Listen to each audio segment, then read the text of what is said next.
Welcome, everyone. It's very nice to have you all here with us. My name is Dora. I'm one of the organizers of Qesher. Qesher is an initiative that we started 3.5 years ago with the aim of introducing Jewish communities from all over the world. So those are our regular sessions. We normally look at a place and we learn that place is Jewish heritage, its culture, and its present-day situation. But actually, by the idea of Elizabeth, who was the first author who approached us, even though we had to wait for this event to happen, we started another type of series, which is now we named it Qesher Book Club, which doesn't mean that you have had to read the book. It's more about introducing authors and books that are somehow related to Jewish life in all over the world. We are very happy to welcome Elizabeth Braver, who is the author of Kantika. And she also, I'm going to just read a little bit about her because Kantika is her 5th novel, which is the New York Times Editor's Choice and the 2023 selection for San Francisco's One Bay, One Book program. There is a lot to hear about her, so I'm not going to speak more in detail. She's an author, she's a professor, and she has a very, very interesting family story which inspired the book Kantika. And we are so happy to have her here, and she will share with us a little bit about the book and her research and about how this book was written. So I'll pass the word to Elizabeth, and if you have any questions, please put them in the chat, and we will have time at the end of the presentation for a Q&A. Thank you, Dora. Am I on? Yes, okay. You're on. Okay, great. I'm trying to see, for some reason, do you have speaker pinned? I'm still seeing a different view, but anyway, it's okay. Hi, everybody. I can see you. You can see me? Okay. Hi, everybody. Thank you so much for coming. And thank you, Dora and Sebastian and Qesher, for inviting me. We had corresponded via email a while ago because I had been attending some Qesher talks online. And then I was in Hungary in August where my daughter was studying abroad and got to meet Dora and Sebastian, and they took my husband and I on a really extraordinary tour of Jewish Budapest. So, and to the Qesher offices. So you're doing really, really wonderful work, and I'm so grateful, and I'm so grateful that my novel Kantika can be part of the conversation. So I'll tell people a little bit about it. It seems like we, just from glancing at the chat, have a really wonderful audience. Some of you know a lot already about the Sephardic topics, and some of you probably don't. This book, the title Kantika comes from the Ladino word for song, and I titled it that for a number of reasons. Singing is very important in it. It's inspired by my maternal grandmother, Rebecca, who never stopped singing, was a very beautiful singer. But I also view the book itself as a kind of song, or almost even a duet, between my grandmother and myself, and, as you'll see, between myself and a lot of different other people that I encountered during the writing and researching of the book, and especially during travels that I did. I've been doing lots of talks. The book came out in April, but this is the first one where, kind of inspired by what Qesher does, I'm going to actually share some photos of my contemporary travels to research the book. So I'll orient you a little bit about the novel, and then we're going to share a little 5-minute video that I made. And then are we okay, Dora? Is you talking?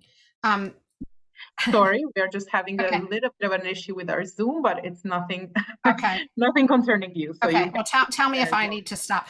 No. Okay, and then I'll share some photos and talk you through and read you just some little tiny sections, and then I would love to have a Q&A because I'm fascinated already from my quick glances at the chat at all of you 100 people here and what your stories are and interests.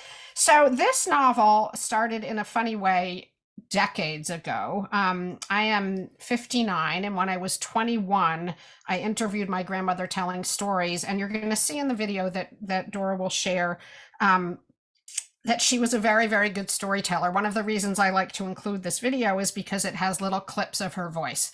And I had grown up being a bit perplexed by her, at once very close to her and confused by her origins, because she would sometimes say she was Spanish, and she would sometimes say she was Turkish, and she was Jewish, but she was very differently Jewish from my Ashkenazi side of my dad's side of the family, in really almost every way, from like language to food to kind of affect. And so I was very interested in her. I loved her very much. And I did these recordings of her when I was 21, but really like 2 microcasapes. I did not get a lot of information. The information I got was fascinating, but I would have asked her thousands of more questions if I had been writing a book at the time. As it was, I had these recordings, and then decades passed where I wrote a whole bunch of other books. And I think she showed up sometimes. I wrote an essay called 2 Baths about going to Turkey that has her in it. I wrote a poem about her in Israel at the Wailing Wall, a lot of different tiny things, but never a big project. And about a decade ago, I turned to this project. And I think, as you'll see from our conversation today, what spurred me on was a few things. One, I was feeling what was happening in the wider world, as we all are right now, quite intensely, I think, and looking at refugees and diaspora and anti-Semitism and children separated from their parents on American borders, not Jewish children necessarily or mostly, but I was just noticing a lot of things around immigration and migration and refugees. And I was also reading some incredible literature that was inspiring me. And then the other reason I think I turned to it was that I was feeling myself getting older, and also the generation above me. So my uncles and my mother, etc. My mother may be on this call. She was having internet problems on this Zoom, but she's 87. And I had 2 uncles who sadly died before the book came out, but helped me hugely with it. And so I felt like if I'm going to try to tell this story, now is the time, both because I wanted to be able to talk to the people who had memories of at least the generation before me, and because I wanted them to know that I was writing it. So this book is at once a kind of public thing. It's out in the world, and I hope that it will appeal to different sorts of readers, but it's also really a deeply personal project for me in terms of my relationship to my family. I wrote it as a novel because I wanted inner life, and because I wanted access to imagining inner life, and because I had there were too many gaps. There were too many things that I didn't know. And yet I did it as a kind of odd hybrid novel. So I use real names in many cases, with the permission of anyone who's still living. Some people had passed away, and I gave myself permission. And there's also some invented characters, although the central ones in my family are all real and are all inspired by real people and all have real names. And then I also used family photographs, and I was interested in that case in sharing the real people, sharing the photographs as kind of mementos and objects that travel through the novel in a lot of pretty loaded, interesting ways, I think, that I'll talk about. And also, so you can tell me if you've read the book, if this worked, in inviting the reader to think about your own family photographs. How are they portals? How are they screens? What do they open up in terms of imagining a family? And what sorts of mysteries and questions do they hold? So that's just a little introduction, and we'll get much more into it. But Dora, maybe this would be a good time.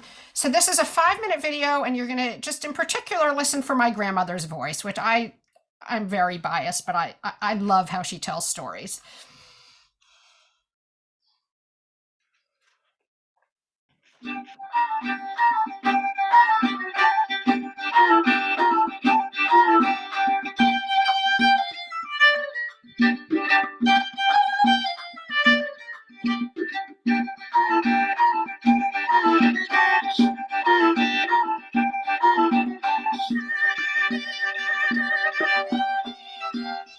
In 1985, when I was 21, I taped my grandmother, Rebecca Levy, telling stories.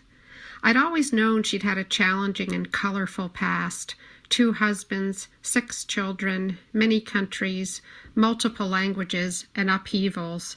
But there was so much I didn't know. I knew she was Jewish, but was she Turkish or Spanish? The fact that she was an embroiderer of both fabric and reality was common knowledge in our family. Was she telling the truth when she said she'd been born rich and lost everything? In my interviews, I asked her many questions, though not nearly enough, and she offered me many glimpses of her life. In 1925, after having moved from Istanbul to Barcelona, Rebecca married Luis Baruch. In 1928, he abandoned her and their 2 infant sons and returned to his home in northwest Turkey. Eventually, he summoned her, but she arrived to discover that he had died while she was on her way. I got so scared. And see women coming, people coming, they were coming. I say, Oro. I said, that was his niece name. Oro, I say, what are these people coming over here? He say, no, don't worry. He said, they'll tell you what is it coming. So when a woman came next to me, she sit down right next to me. She say, my sweet, I'm so sorry. I'm so sorry what happened to you. Say, it happened to me the same thing. I was very young when I lost my husband. You say, it happens to me. What do you mean? You say, that I lost my husband? The way you talk? Don't talk to me like this. I was telling him. You say, yes, that's what happened. And all of a sudden I fainted and I went down and that's all. And I don't remember anything else.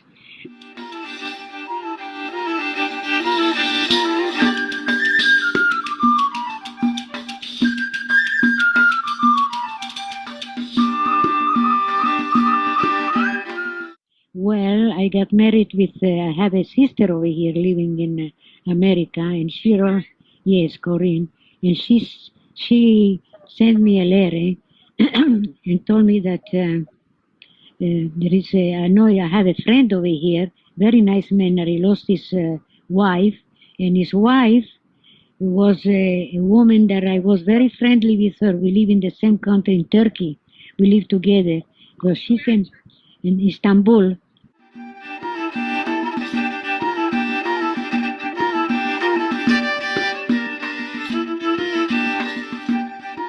And I have 2 sons in Spain that the war started, and I couldn't get. And finally, we went to the American consul, and he told us, were they born in Spain? I say, yes, in Barcelona.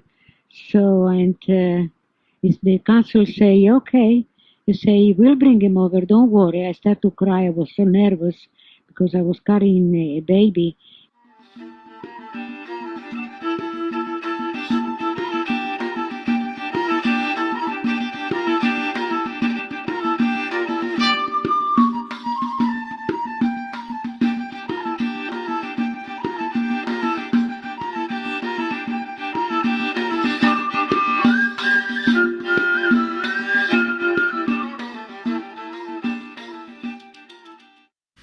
My grandmother died in 1992. In 2014, spurred by the worldwide refugee crisis and by my own sense of time accelerating in middle age, I returned to her story.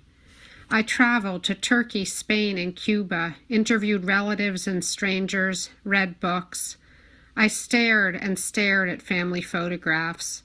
In the resulting narrative, I used photos and some real names, but I wrote the story as a novel, full of inner life and invented scenes. My grandmother used to tell me that I had big ears because I loved to hear her stories. The fact that I've ended up with a big mouth as well would not surprise her. De boca en boca, she might have said in Judeo-Spanish, from mouth to mouth, from hers to mine. And I'll tell you the truth, the whole story, because you're not a child. You can understand.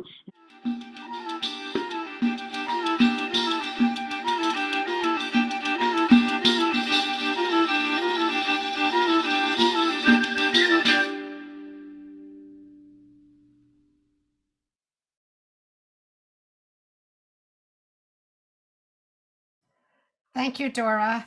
So I think you can all see she was a really good storyteller, and she had a good memory. She had a rather beautiful voice. She had an accent that I always found confusing because I couldn't quite place it. Perhaps those of you who are from those communities would recognize it, but she was as are many people from the community she came from, extremely multilingual. So she spoke Ladino or Judeo-Spanish at home. She went to a French Catholic school that I'm going to talk to you a little bit about. She spoke some Turkish and some Greek. She spoke some Hebrew, and eventually she spoke English. So she was quite something. But interestingly, when she says at the end of this video, I'm going to tell you the whole, I'll tell you the whole story. You're not a child, you can understand.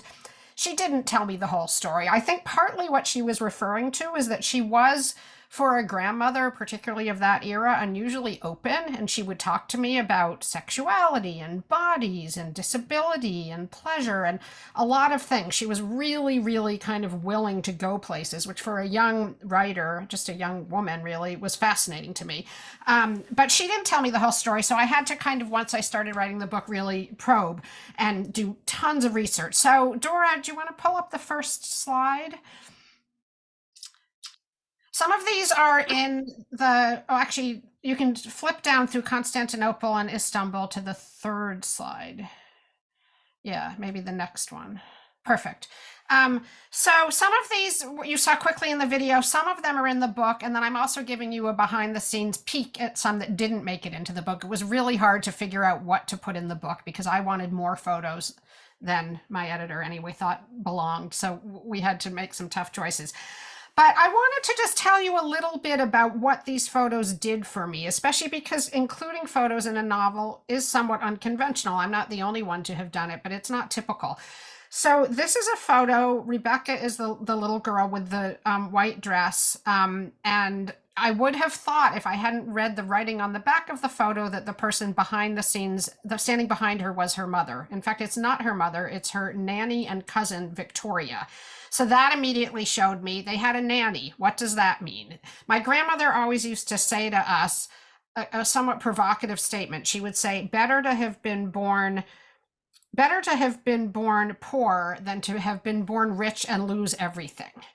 I was like, I would puzzle over that. Like, is it really? I don't know about that. But she talked about having been quite rich as a child. And when I knew her, she wasn't rich at all. My mother grew up with her parents owning an ice cream and candy store in Queens. And they lived in a little house, as you'll see in my pictures. And they had a lot of kids, and they were definitely not rich. And when I knew her, she was also, you know, she was fine, but they worked very hard and they were not rich. But she would talk about having been rich and talk about how my grandfather, Sam, who was also from a Sephardic family in Istanbul, had been born poor. So in this picture, you can see that it was taken at a quite nice studio. And interestingly, the backs of the photos often yielded as much as the front. So when I looked at the back, not only did it have writing on it saying who the people were, but it had a little imprint that when I started to Google, you know, the internet was really my friend here, I found out that their photo was taken at a well-known photography studio, Armenian photography studio on the Grand Rue Pera in Istanbul, or called Studio Parnas. So already it's French. The name is French. The photographer was Armenian, which of course was both interesting and kind of chilling when you think about that this was 1907 and in 1915 there was the Armenian genocide. So the way that these things are tiny objects that speak to bigger history was really, really interesting to me. The next photo is of my great-grandparents, Sultana, whose name I love, and my mother was named for her. She's Suzanne, which is the, you know, American or English version, and Avram or Alberto Cohen. And here too, I think you can see a kind of elegance, and a lot of things in these photos have made it directly into the novel. So for example, the outfit that she's wearing and the way that her fur stole kind of matches her very luminous white hair. And again, I read these very closely, and I never met these two people, but they look familiar to me. Sultana looks quite a bit like my mother, who also never met her. So one of the wrenching things about writing a book about such a diasporic family in the midst of so many upheavals is that many of the people didn't know each other, and for various reasons. I won't give away all the plot points, but that there's reasons why my mother never met this couple. And so I really needed to imagine and rely on the few people I had access to who had known them. But Alberto in particular really as I imagined him, won my heart, and he has a point of view. They both have a point of view in the novel, but he was a kind of elegant, upper class Constantinople or Istanbul businessman who didn't much like being a businessman. I knew he loved to garden. I knew that he liked to gamble and drink, and that he liked to read Jewish texts, poetry. He was into Maimonides, other people. And so I just had a few facts, but somehow the mix of them made me want to inhabit his point of view, which is something I could only do in a novel. I could not have done that in a nonfiction book because I didn't have nearly enough access. The next slide, I need to thank my grandmother's sister's son-in-law, Hal Bale, who lives in, I think he's over 100 now, and he lives in New Mexico. And he interviewed Corinne, my grandmother's sister, when she was still alive. And she drew this beautiful little map, which is not in the book, but was so helpful to me, of their house, which was in the Fener Balat neighborhood of Istanbul. And again, it's just a tiny little hand-drawn drawing, but it says so many things. So you can see that it says there's a maid's room and that they had multiple bedrooms. I knew that the house was made of stone, which was important in that it couldn't burn, and there were terrible fires. This is in the early 1900s in Istanbul at the time. So this was just another remnant. And the other fun thing about writing the book is I got in touch with all these relatives that either I'd never met or knew vaguely, and they started just sending me stuff. Everybody was very generous. And I love this whimsical little map. I also had an address, and you'll see the next slide. So in 2015, I went to Turkey. I'd been there once before for a month with my mother, and we stayed with relatives. But this time, the couple we'd stayed with, my grandfather's cousin and his wife, Sait, he had passed away, sadly, and she was very old and ill and couldn't see me. So I was kind of on my own. Although I hired a tour guide for a Jewish tour, and I had a young Turkish guy helping me with translation, but I spent an extraordinary week exploring neighborhoods and things. My French friend Aline met me there. So at each point, these trips are both trying to find the past and also living very fully in the present.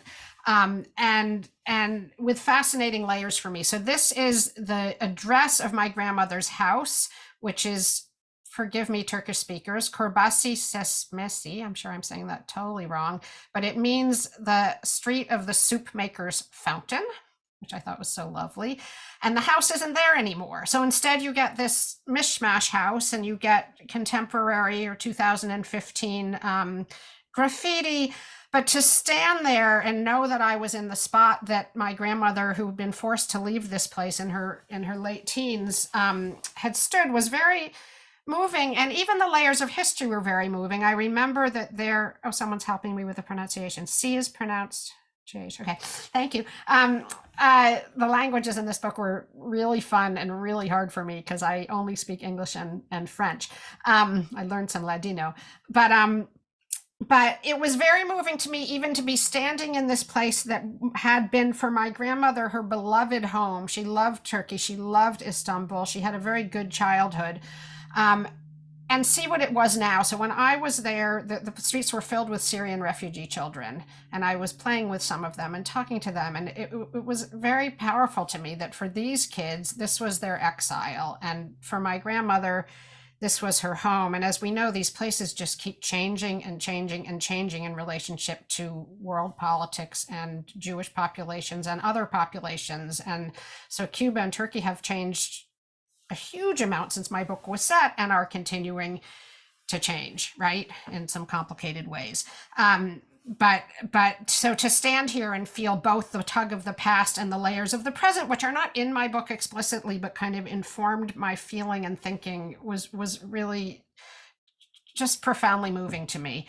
The next slide. My grandmother always used to say that from her window, she could see the Greek school for boys, she called it. And they lived at the top of a hill, and it was a very pluralistic neighborhood at the time. So it had, they didn't live in Balat, which was down the hill where the bigger Jewish community of that part of the city was. And that was much poorer. So it was interesting to me to think about how social class worked. So she went to French Catholic school. She had friends their community was very proudly Jewish, but her father did business, and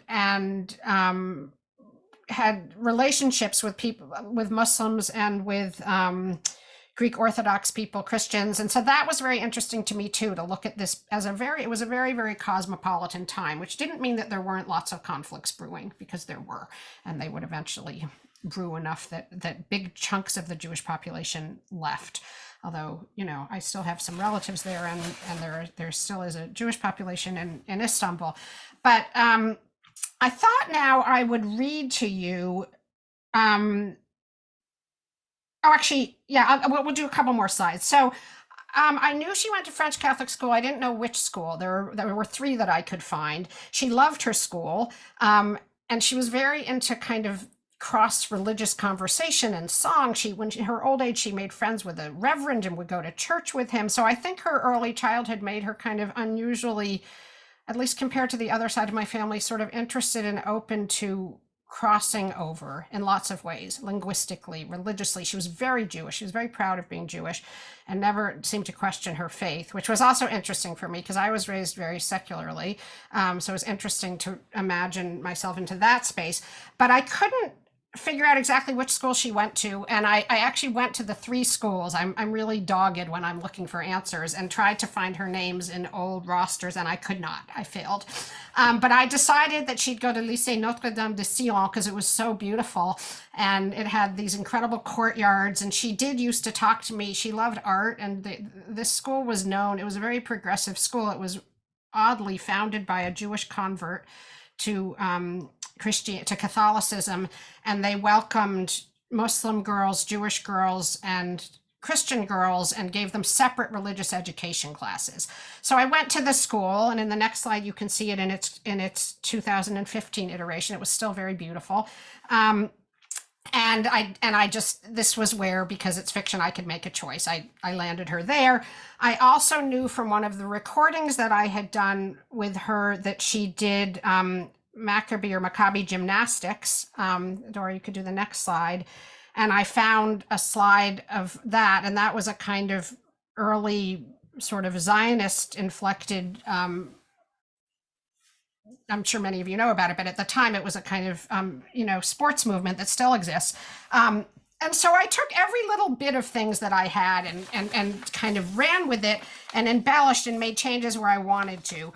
So I'm going to read you now just 2 paragraphs from the beginning where I think you'll see, I'm trying to give you a kind of unusual glimpse, I hope, of some of the things that led me to the actual story, which if you're reading it, you're not going to be thinking, where'd she get this? Where'd she get that? I hope you're just kind of drawn in.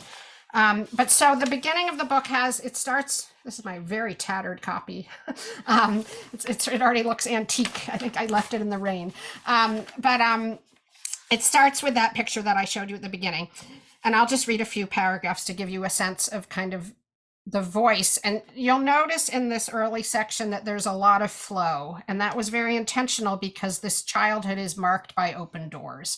And pretty soon doors are going to start to close and close and close. And I wanted to capture what it means to be young and just feel that you're in your community. This, the beautiful time, the time of wingspans, leaps, and open doors, of the heedless, headlong flow from here to there. This, the time before thought, the world arriving not as lists or hearkening back or future tense, but as breath-filled music, cantar, sing. Rebecca sings to the rhythm of the oars as the boat delivers her to school, and in school with the nuns, tournez vos yeux vers Jésus, and climbing ropes, in Maccabi gymnastics, hand over hand, and wrap your feet, girls. But what draws her up is less the instructor barking commands or the strength of her limbs than the unspooling thread of her own voice. In wordless tunes, nonsense sounds, and ballads, in Ladino, French, bits of Turkish, Hebrew, Greek, she sings. As on the street, the lemon man sings lemons, the Bulgarian sings pudding, the vegetable man sings eggplant, squash, and artichokes. Fresh, cheap ladies, how I wait for you with my aubergine. She sings in school with the nuns, and in chorus and for daily hymns, and at night her mother sings the children to sleep. Dorme, dorme, querida Ijiko. Sleep, sleep, darling boy, though 2 of them are girls. And if the dull-eyed nightingale rarely makes a chirp, still her father stops by its cage most mornings to try to coax it into song, and he sings at synagogue, "You've given me a throat that has not gone dry for calling out to you." And one strange morning after services, he leads Rebecca to the ark, and she sings to the men below and the women above. Her voice is unwavering as the cushioned freedoms and unspeakable good fortune of her childhood. Still, her grandmother sews a bonjuk bead, the little blue bead, to the underside of every collar to ward off the evil eye. So that's the opening. And then I go on to describe the house and the view and the neighbors and the food and the customs and really try to kind of set the scene. And I spend quite a bit of time at the beginning of the novel in this rather rich, full, embedded childhood where there's neighbors everywhere. There's even her father's first wife lives down the road, and Rebecca has a relationship with her, as my grandmother did in real life. And then the story shifts. So we can go to the next slide. So as after World War I and with the collapse of the Ottoman Empire, things really start to change. And in real life, this is when my family and the family in the novel, as I imagined it, left. And the reasons for leaving, I think, were complicated. I think from what I know, they lost their factory and access to their factory and lost all their money. But there was also mandatory, with the collapse of the Ottoman Empire, as I'm sure some of you know, mandatory military service for Jewish young men. And they had sons, and there were terrible conditions for them. So the Jews were sent off kind of to the hinterlands and not given kosher food or the food they were used to and made to do terrible jobs. So in this picture, you'll see someone just wrote in the chat, I saw she's so beautiful. She had, and so strong. I love her gaze. But it was really interesting to me how she was dressed, which is in a kind of very Eastern folk inflected sort of costume, right? She was an incredible seamstress. She learned how to sew at her kind of ladylike school, but ended up deploying this as a career when she needed money. And she could make anything. Like, she was just incredibly good at sewing and incredibly artistic. So I love this picture, and particularly I love it for how it sits in contrast to some that we're going to see in a few minutes. So notice that here, I don't know what you would think her nationality or ethnicity was, but she looks quite Eastern, right? The family eventually moved to Spain. And when I've told people this, many people have been like, what, are you kidding me? You know, what, the Jews, Sephardic Jews didn't go, quote, back to Spain, right? They'd been expelled during the Spanish Inquisition or forced to convert. Why would they move to Spain?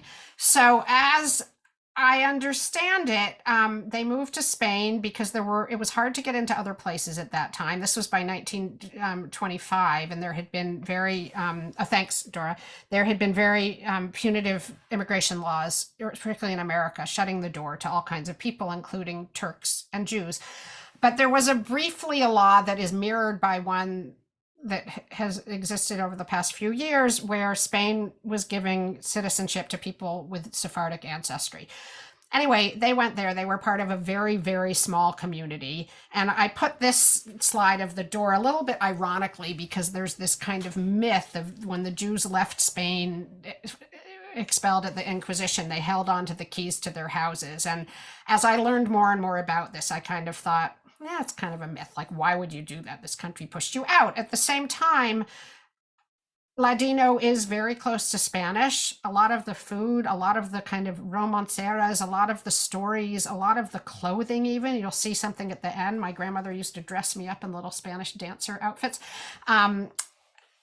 Are connected to Spain. So what does it mean for a family to move, quote, back? You can go to the next slide if you want, Dora. They lived in Barcelona in a semi-hidden synagogue. And this was fascinating to me the more I learned about it. My uncle David, who died in 2021 in his 90s, was born in Spain. He's my mother's half-brother. And he made this incredible drawing for me, where he used a picture of the real building, which is no longer there, and then showed me the gates and the walls and the palm tree and the garden. And he had memories. He left Spain for the US when he was 8, but he had memories of how important that garden was to his grandfather, and also of the fact that the synagogue was basically hidden. There was no sign on the outside. People had to know about it. It was a very small community. So the more I learned, the more interested I got. And there were scholars who'd done some work on this. And then eventually I went to Spain. So the next picture is an image I found online of men praying in this synagogue. And then the following picture is what's there now, which is a boutique hotel. So, I set off from Boston, arriving at these places, really hoping I'm going to find some original stuff. And mostly what you find is raised buildings, right? And you have to look really deep and hard, and also really imagine to be able to get farther. Eventually, I found some extraordinary things about Spain. And one of the other great pleasures of this part of the research for my book was connecting with my mother's first cousin, Sylvia. So a portion of my family stayed in Spain and still lives there. A portion went to the US and a portion went to Israel. And then the next generation, there's relatives from this part of the family in Rotterdam and in Norway, and really, like, where aren't they, right? It was a big family. But the next photo is of Rebecca in Barcelona, and I think you can see, even though I think they're quite close together in terms of time, how radically different she looks, right? She looks extremely Western. She looks quite a bit older. She's still very beautiful, but she looks very elegant, and I think rather almost French. So, and this one has, you can see a little seal at the bottom, an insignia from a Barcelona photography studio. So I knew that it was really taken there. So I was very interested in how this migration path forced Rebecca in the novel and my grandmother in real life to become something of a shapeshifter, that she kept having to really change her ways. And sometimes it was to pass as non-Jewish, or to French to get a job. Sometimes it was because she loved clothing and she liked to kind of put on roles. Even in her old age or her middle age, she was act in her community theater at her synagogue.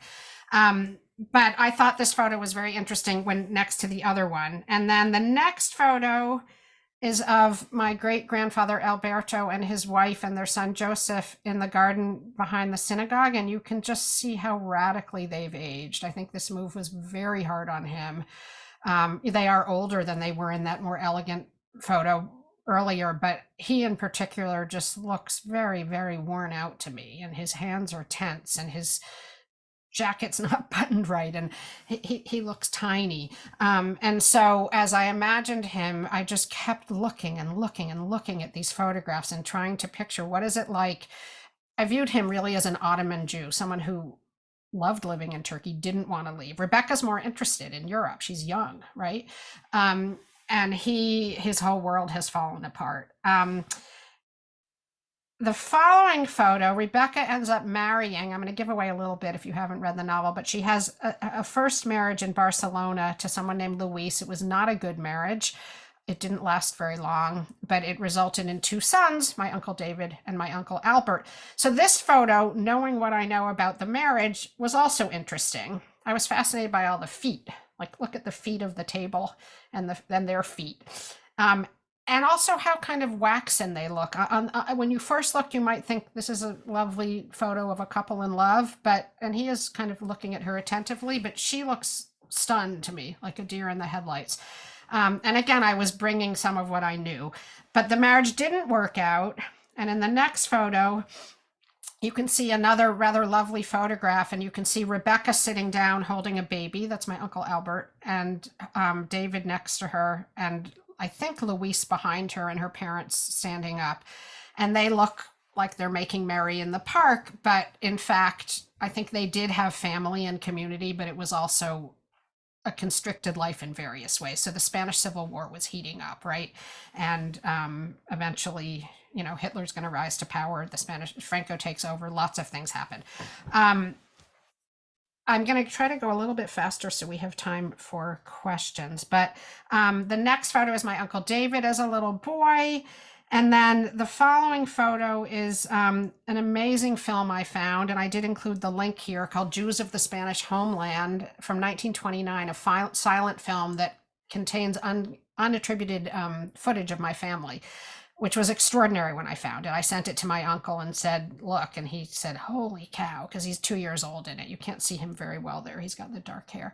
And so that ended up in the novel with the filmmaker showing up at the house. And the film itself was very complicated because it was an effort to supposedly welcome the Sephardic Jews into the Spanish nationality, but the man who made it eventually became a fascist, and there's just a lot of context that made it kind of chilling in the end.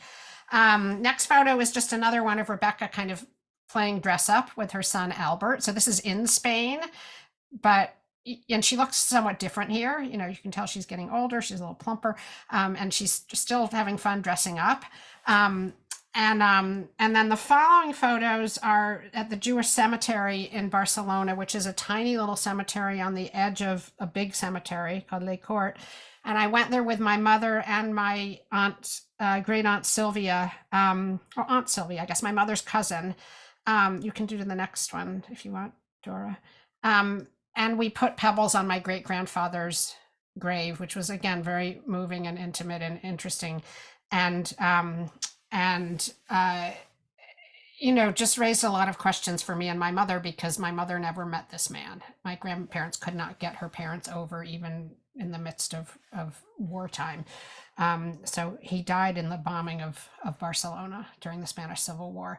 And again, this is an unexpected story. You don't think of Sephardic Jews living in Spain in the Spanish Civil War. A lot of Americans went to fight in it, but the fact that there were this small population there is little known.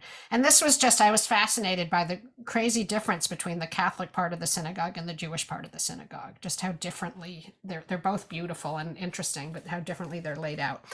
Then the family went to Cuba, and we'll speed through this, but basically my grandmother ended up having a arranged marriage. Only she went to Cuba, to my grandfather, who was from the same community in Turkey and living in the US, and was a widow with a child, very disabled, very lovely daughter named Luna.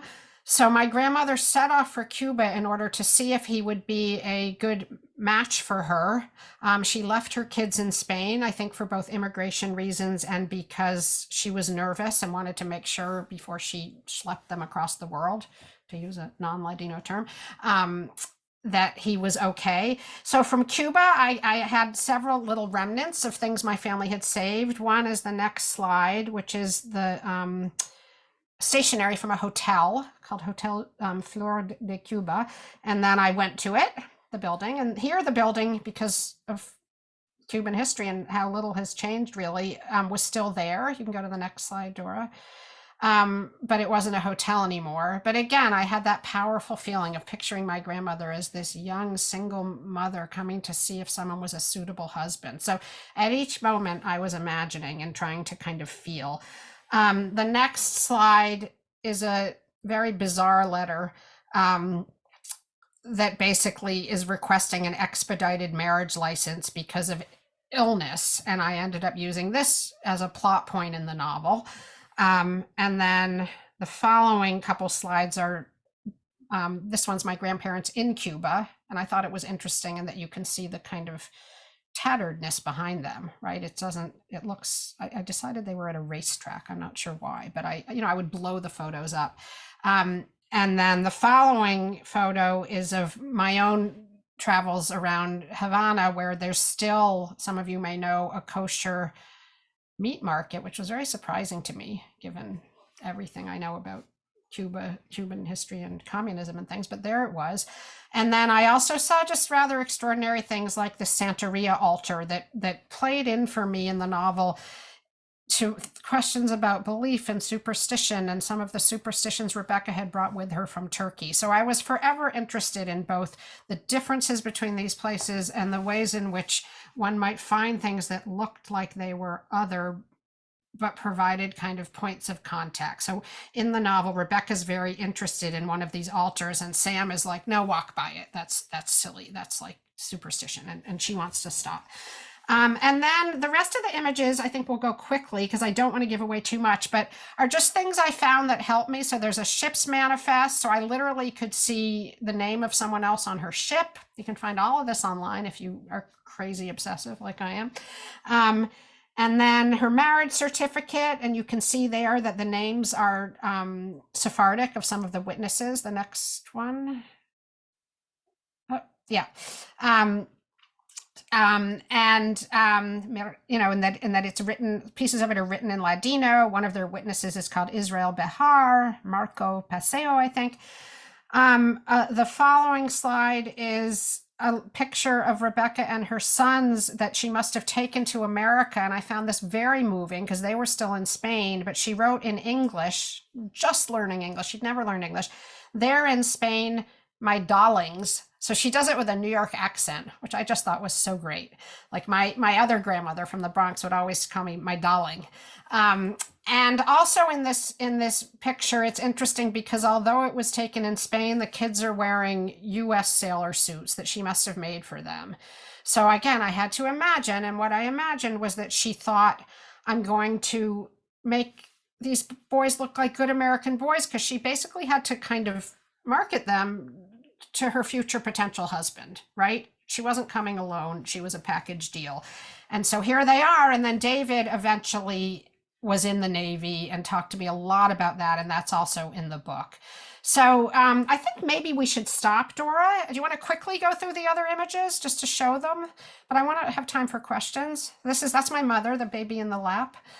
And then this is in Cambria Heights, Queens, where they moved. And I had a very moving time myself going with my mom and my daughter, Sylvie, who was about 12 then, to this house and finding that the people living in it it was Ramadan. They were a devoutly Muslim couple. They welcomed us, and they, like my grandmother, had a crazy wild garden and sent us home with fruits from the garden, with fruit and with peppers.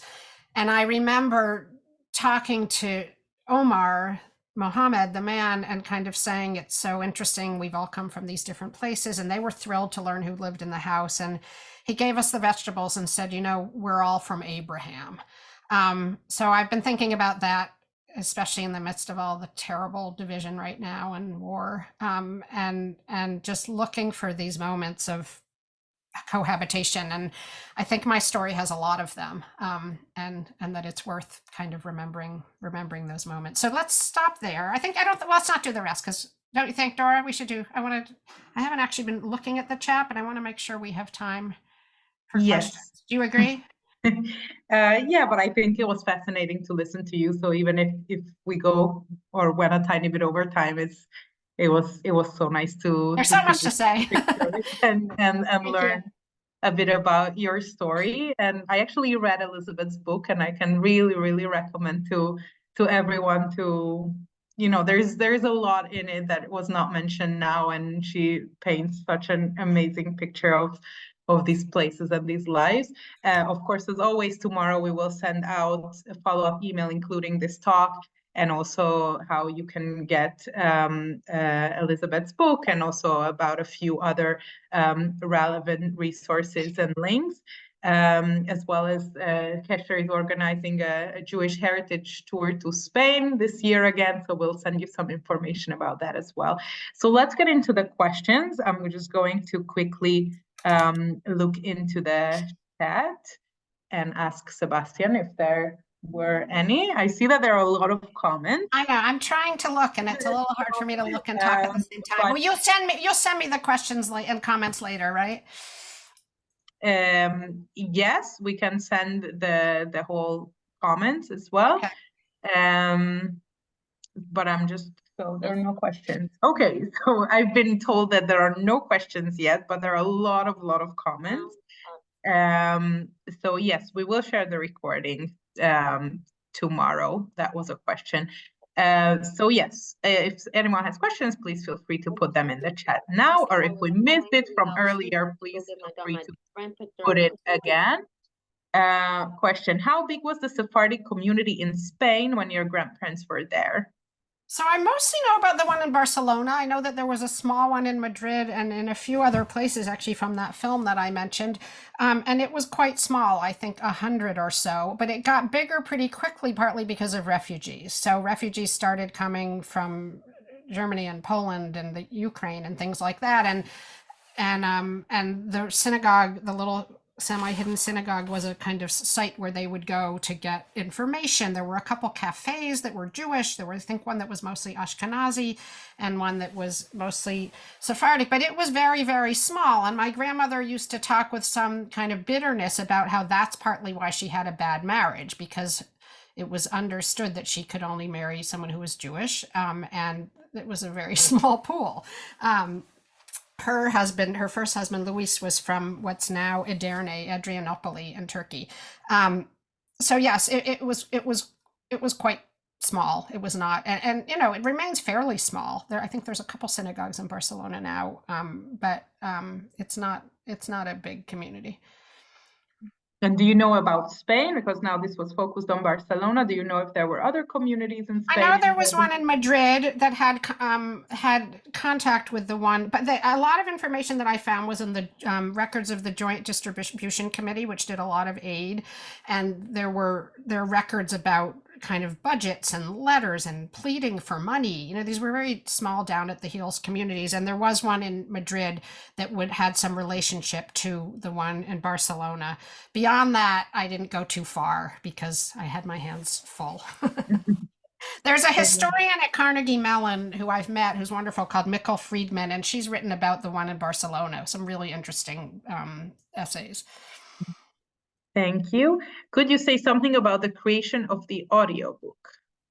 Sure. So the audiobook, it wasn't my doing. It was a different publisher even, but they sent me 4 voices and said passages from audio actresses reading my novel, and I got to pick. And one of the reasons I picked the person I did pick, whose name is Gail Shellon, is that when I Googled her, which of course I did immediately to learn everything I could, I realized that she could sing, that she also sang. And it was really, really important to me to have the song sung. So I picked her, and then I said to the publisher, I'm excited that she's going to get to sing. And they said, oh, no, we don't like to do that. And I said, why? And they said, well, copyright. We worry about copyright. And I said, oh, you don't understand. These are Ladino songs, like they're folk songs. They belong to nobody. They're public domain. And so they eventually agreed. And I thought, I see someone said you really like the audiobook. I thought she did a lovely job. And I eventually met Gail. She's a young woman in her early 30s, I think. And she came to an event I did in Western Mass and led us in singing Dorme, Dorme and a couple of the other songs. So that was really great. The audiobook is interesting in that, unlike the printed book or the ebook, you can't see the photos, and yet you can hear the music. So I wish somehow a book could do all of those things at once, but they all have their gifts. Yeah. Thank you. And just fun fact that Elizabeth shared with us just before the talk, that her book is coming out in German and in Turkish as well. So that's just, I thought it was interesting to mention. There was a question about the community in Turkey. How big was the community around 1910, 1950 in Turkey, or in Istanbul in particular? Okay, I'm a little bit nervous to give numbers because I don't have them at the top of my head, but it was big and flourishing, hundreds of thousands. And there were multiple synagogues, many of them that were kind of attached to where the people who went to them had originally come from. There were Romanite Jews who'd been there forever, right? And then there were lots of Sephardic Jews, and there were Ashkenazi Jews. So my sense is that, it's very, very small now, the Jewish community in Turkey, and as far as I understand it, it's mostly in Istanbul and a little bit in Izmir, and I'm sure in some other places. And Izmir is doing an incredible job right now of revitalizing the synagogue in those neighborhoods. Probably some of you know more, but it was a big flourishing community. Where you could be very open about your Judaism, but also it had a lot of kind of hybridity and crossover and linguistic crossover. And I don't want to idealize it. It wasn't perfect. I mean, Jews were always kind of guests in Turkey, right? They'd been welcomed when they were expelled from Spain, and they had long, multi-generational good lives there, but they were never, and they had kind of a separate legal system. They were never entirely integrated. And so it was always a little bit precarious, I think. And at the same time, it was a place where at least my family had deep roots. And my grandfather too, I've talked about him a lot less, but he absolutely loved it there. And he would sometimes say they never should have left. So, I think it's very hard to leave your home. Thank you. There's a question if Rebecca really changed Luna's disability. Yes, absolutely. So that's something we haven't talked about, but if you've read the book, my Aunt Luna, who sadly died in 2007, so didn't get to witness this book, was born from my grandfather's first marriage to a woman who had been friends with my grandmother as a child from the same community. And she ended up dying in childbirth with another child. But Luna was born very early and had cerebral palsy. And when in the novel and in real life, Rebecca arrived in the US, Luna was about 6 or 7 and very beloved by her family, but had not been taught to do anything. They didn't understand what her capacities were or how to help her achieve them. So she couldn't walk. She was in diapers. Her speech was not understandable. And my grandmother, who had always kind of said she was a healer, thought she had special powers, rolled up her sleeves and got to work. And Luna ended up having a really full, good life. She worked, she married, she had a child. And towards the end of her life, she actually wrote. And that was really moving to me. When I knew her, she wrote these columns for the Sun Sentinel in Southern Florida. That you can find some of them online about disability and retirement and joy and music. And so she was a kind of extraordinary person. And I was hesitant at first to try to imagine her point of view because it felt like there was a lot I could get wrong. But there too, I read lots of books and I also just had to trust my imagination and the fact that I was also close to my aunt when she was alive. And someone says, are you in contact with her child? Unfortunately, her child died in a car crash. So, these lives, like you stop at one moment, but there's more to come. And some of it's very painful. So yeah, that's that part of the story. Thank you. We're getting close to our end of the time, but we still have many questions. Elizabeth, how rushed are you? Should I read a couple more? Oh yeah, I'm happy. Yeah, absolutely. Okay, so I'll read a few more questions. In the excerpt that you read, the men and women were separate in the synagogue, which would seem to indicate an Orthodox community. Yet the girl is on the bima participating. Would girls be permitted to do so? That's interesting. My sense is that no, probably not. I mean, there was an orthodoxy, as I understand it, in the same way that we might think of it. And the Sephardic, in that period, they didn't have like Orthodox, or obviously they didn't have Reform and things. So it was a different world. But I think probably she wouldn't have been allowed. And at the same time, one of the things that struck me about my grandparents is how flexible and rule breaking they were. So, they would keep kosher, but not really, not like my other grandparents. They were very slippy, like they would kind of, so in my imagining of it, and I made that up, that he would bring her up to sing. He was just kind of like, I adore this child. She wants to sing. This is my community. Come on up. Maybe that wouldn't have really happened, but I felt that my family, as I knew them growing up, was filled with these moments of kind of obliqueness or kind of crossing. And so it seemed imaginable, at least to me. But I'm going to get things wrong. I got a lovely email today from someone who said, I loved your novel, but just so you know, there were no parrots in Barcelona in the 1920s, and so I'm like, oh no, because I saw parrots when I was there. Like I try, but that actually matters to me. So in future editions, I'm going to try to change it, Thank you. There's a question, why was it important for you to tell this story? And did it change your understanding of your own identity as a Sephardic Jew? That's a very good and big question. it felt important to me to tell this story in a wide way, partly because I think these stories have not been told that much. There's incredible Jewish American literature, but very little about the Sephardic experience. There are some incredible books, recent books. There's one called 100 Saturdays by Michael Frank that some of you may know. That's about a woman from Rhodes. It's nonfiction. And some incredible history being written. But I felt that it was a story that was important because it's not known that much. And also, honestly, because of the way that it shows kind of crossing and people living together and kind of pluralistic ways of being in the world, that felt to me like something even before where we are right now that I felt was important to kind of bear witness to and share. And personally, it was just fascinating and interesting and one part of who I am. And I think it did change my sense of myself. I have a much fuller picture. I mean, I always grew up knowing I was half Sephardic and there were a lot of mysteries to it all. I got a beautiful email from text from one of my daughters, my older daughter, who's 23, after she read the book and said, she said something like, this history could feel so far from me, but it wasn't that long ago. It was 100 years ago, less than that, some of it. She never knew my grandmother. She knows my mother well.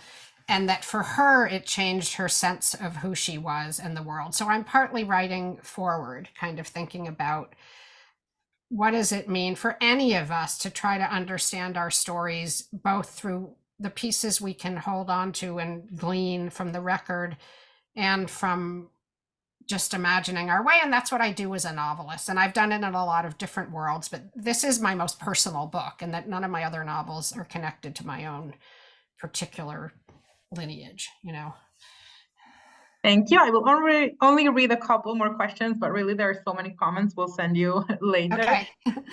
Corinne Cohen-Bear live in the Bronx because that was my grandmother's name, says Anita. Oh my gosh. She did for a while, and then she moved to Great Neck. Is that your grandmother? That would be amazing. Really? Oh my gosh. Because I think I'm in touch with her relatives. Well, you may have she was married to. New. Oh well, no. Corinne was married to. Yeah, no, that's right. She was married to Israel Bahar. Is that the same person?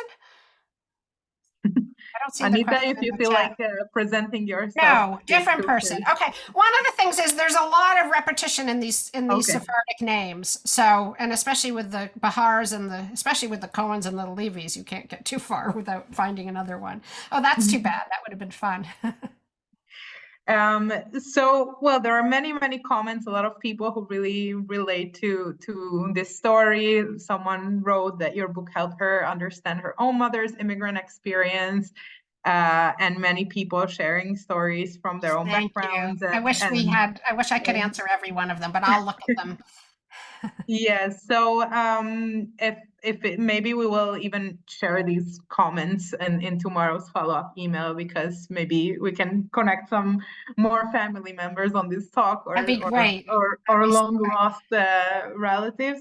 Yeah. So perhaps we'll include these comments. If anyone commented and wouldn't like us to include the comment, please let us know, and then we will take it out. But we will try to send some follow-up information on how you can get the book or the audiobook. And Elizabeth, there are some people would like to invite to their book clubs and their synagogues. So I have a website, which is elizabethgraver.com, and there's a contact place there. There's also, somebody had asked about a book club. There's book club guides there. There's a lot of information. There's a link to the video I showed. So if you're doing something with your book club and want to share the video, it's there. I've tried to keep that all up, doing my best. And there's also a list of other events, some of which are in person. I'm doing a bunch of things in New York. So if any coming up, I've been all over the place, but coming up, I think I have New York and Connecticut. So Ladino Day, if you're in New York, is going to be January 21st, and will be really fun. It's me and singing and food and lots of different things. Wonderful. So we will share Elizabeth's website as well, so you can contact her through the website. And I think I'm not gonna now. Yeah, there's also a question. What's the name of the movie you mentioned? But I think the movie that you mentioned was the one in the. Okay, you're right. Okay. So that's wonderful.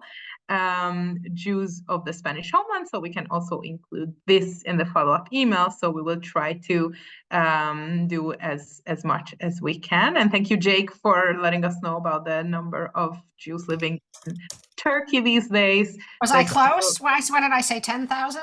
I can't remember what I said. Yeah, I think I'm gonna go back to the comment. Jake wrote us. If anyone is interested, we will also try to find it and include it in the follow-up email. Okay. So thank you so much, Elizabeth, for sharing. Thank you, Dora and Sebastian and Qesher and everybody for coming. It was so fun. Thank you, everyone, for being here. We hope to see you soon. We have many other book club events coming up in the following months, so we will share with you also these events, and we hope to see you also on our other upcoming events. That some of them we also have had talks and will have talks about Spain and Turkey and Cuba. And many other locations that this book touched as well, if you want to learn about more particularly these Jewish communities. So thank you everyone for being here. Thank you, Elizabeth, and we hope to we hope everyone will read your book, and we hope to see you soon again in some point. Thank you very much. Thank you so much. I've already ordered it from my library. Fantastic. Great. I love It's the a great library. book. That's good. Great. Thank you. It's a wonderful book. Bye. Thank you. Wonderful. Thank you. Thank you. Bye-bye. Frederick, too. Thank you. Thank you so much. Bye, everyone. Thank you so much. Nora, should I leave?